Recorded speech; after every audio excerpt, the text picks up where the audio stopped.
It's tough to picture now, but there was a pivotal time in US history when capitalism didn't just seem unjust, it appeared downright volatile, explosive, and self-destructive. The nation was surging in wealth faster than anywhere else on the planet, yet that fortune was funneling straight to a minuscule upper crust.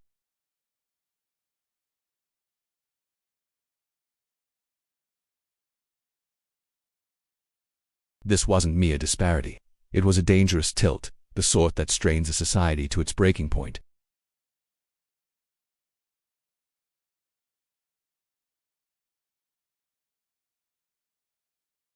But this era also sparked America's bold experiment, reforming capitalism to save the nation from itself. Dive into the Financial Historian, where cash, influence, and the past intersect, and things are always more complex than they seem.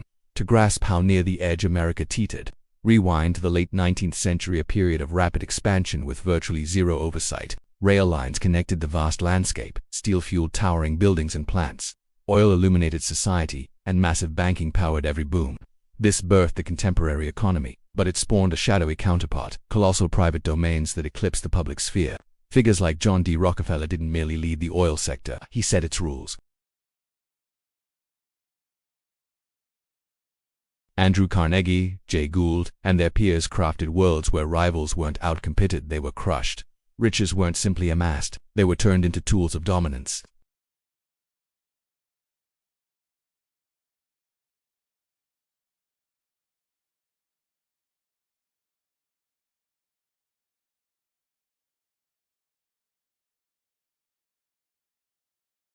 No safety codes, no welfare buffers, no jobless aid, no base pay existed, and on-the-job fatality.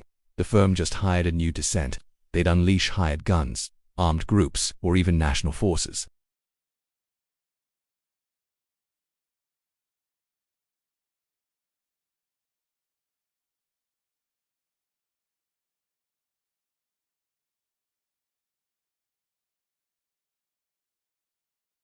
Democracy persisted, but it was so tainted that the state resembled a branch of the rail, metal, and finance giants rather than a people's body. Then the meltdowns hit. The 1873 panic sparked a 6-year slump, lenders folding, tracks bankrupt, joblessness rampant.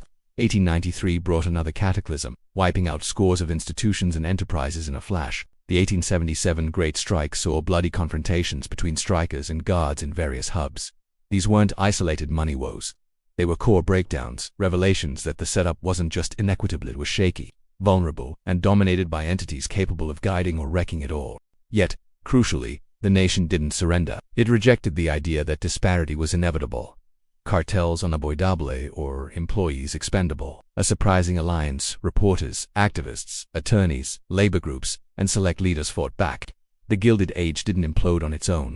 America challenged it head-on. The initial breakthrough, the 1890 Sherman Antitrust Act. It outlawed trade-restricting alliances and schemes. Enforcement was spotty at first, judges resisted, firms dodged, resolve wavered. But its true impact was symbolic. America asserted that the economy belonged to everyone, not a select few. Public spaces need regulations. Enter the Expos writers, dubbed muckrakers by Theodore Roosevelt in admiration, not scorn.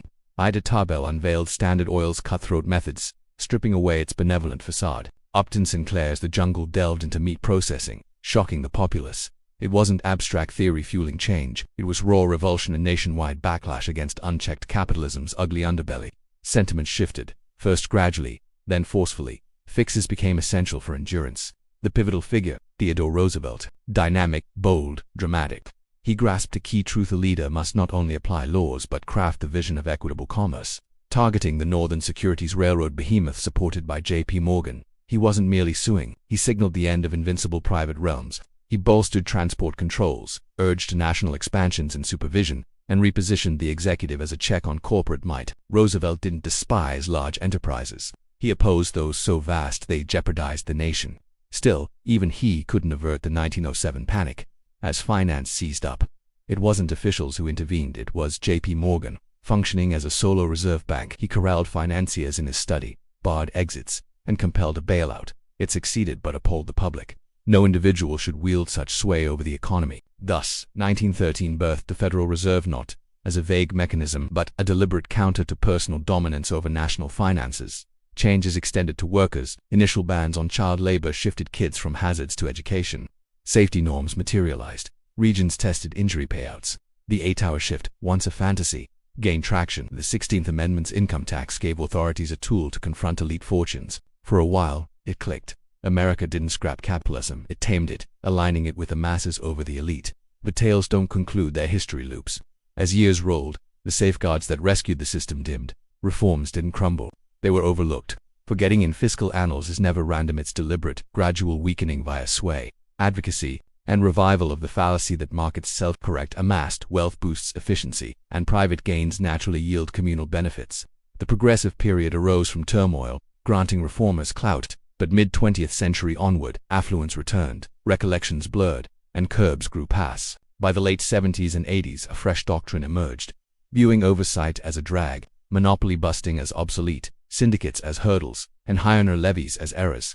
Gradually, barriers eroded, banking loosened, mergers ballooned unchecked, top taxes dove, election funding relaxed, letting funds inundate governance. Labor groups dwindled amid factory automation, offshoring, or employer resistance. As funds flowed freer, everyday earners' leverage waned. It unfolded via countless minor policy tweaks, each pitched as updates, each subtly empowering forces progressives battled. Today's stats paint a stark picture. The top 1% claims almost 40% of U.S. assets, one of history's peaks. The lower 50%, about 2 to 3%. The ultra-elite 0.01% are group stadium-sized grips, wealth akin to pre-WWI tycoons. In 2023, under 20 richest clans amassed around $1 trillion. $1 trillion, split among so few.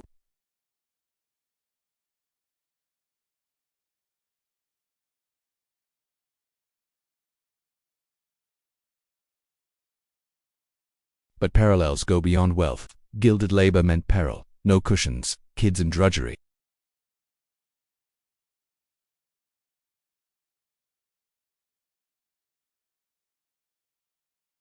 In spots like Florida, rules ease, letting teens work longer, riskier shifts with less guard. Century-old fighters extracted kids from harm. Some areas now nudge doors ajar. Eras differ, sectors shift, rhetoric evolves, but the squeeze persists. Stressed systems first ditch shields for the weak. Corporate clout has morphed into shapes unimaginable to forebears, oil trusts, now tech giants, steel empires, global investors, rail cartels, platforms ruling logistics, ads, sales, info, whole economic webs. Old barons bought presses. New ones algorithmically steer narratives, subtly, vastly beyond any prior scope. Like then, governance strains to rein them. Not for lack of statutes, but faded application, intensified lobbying, and cross-party faith in market magic. So, we're here anew.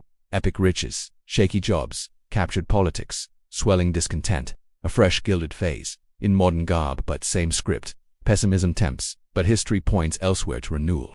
The gilded takeaway, pressure didn't shatter. It reshaped us, didn't mend by chance, elite kindness or autocorrection. Change came from citizen demands, media revelations, leader pressures, crises exposing unchecked empires' tolls. Those drivers endure, just idle, ready for revival. Safeguards linger in statutes, precedents, structures. Monopoly laws persist. Worker shields can fortify, buffers rebuildable, finance rules restorable. It's not unfixable. Will has ebbed, peaking in strife, waning in ease.